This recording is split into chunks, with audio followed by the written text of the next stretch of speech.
Hello বন্ধুরা, আজ আমি দেখাবো পুরনো টোটোতে পুরনো যে আগেকার ব্যাটারি ওগুলো বাদ দিয়ে লিথিয়াম ব্যাটারি, শুধু একটা মাত্র ব্যাটারি লিথিয়াম, সেটা কিভাবে ভরানো যায়।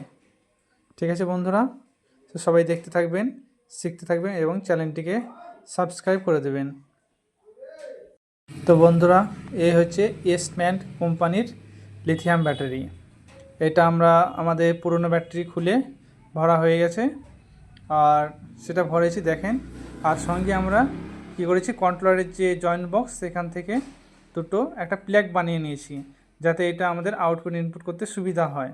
দেখেন এখানে দুটো তার রয়েছে, একটা ডিসচার্জ আর একটা চার্জিং। আর এটা হলো মিটার, সামনে যে কত পার্সেন্ট চার্জ আছে সেটা দেখানোর জন্য।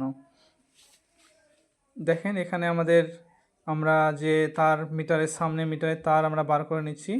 দেখেন এটা সামনে নিয়ে আসছি তারটা। এটা হচ্ছে আপনার লিথিয়াম ব্যাটারির ওয়ারিং যেটা বলে, এটা সামনে করে নিয়েছি আমরা, সামনে এটাকে ভরে নিয়েছি। এবার আমরা পেছনের দিকে যাচ্ছি। দেখেন পেছনে আমরা কি করছি, একটা সাইডে আছে আর একটা যেটা কন্ট্রোলারের সাথে যুক্ত হচ্ছে। এইটা হলো কন্ট্রোলারের সাথে যুক্ত হওয়ার জন্য যে কেবিল তার, সেটাকে আমরা যুক্ত করে দিচ্ছি। এরপরে আমরা কি করব, এইটা হচ্ছে সামনে মিটারের কানেকশান। এটা দেখেন একটা সকেট আছে, সেটাতে আমরা ভরে দিচ্ছি এবং লাস্টে টাইট মেরে দিলাম।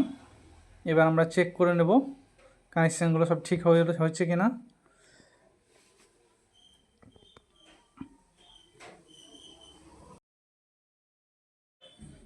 এই যে কেবিলটা দেখছেন, এটা হলো চার্জিং। এখান থেকে এটা চার্জের যে প্লাগ থাকে সেটা গুঁজে দেবেন। আমরা সামনে মিটারে চলে এসেছি। এটা আমরা সাইডে চাবি লাগিয়েছি, চাবি অন করে দেখলাম কানেকশান চলে এসছে। আর এখানে আমরা ভিতরে চেক করার জন্য যে মিটারটা লাগিয়েছিলাম সেই মিটারটা অন করে দেখলাম, এখানেও কারেন্ট চলে এসছে।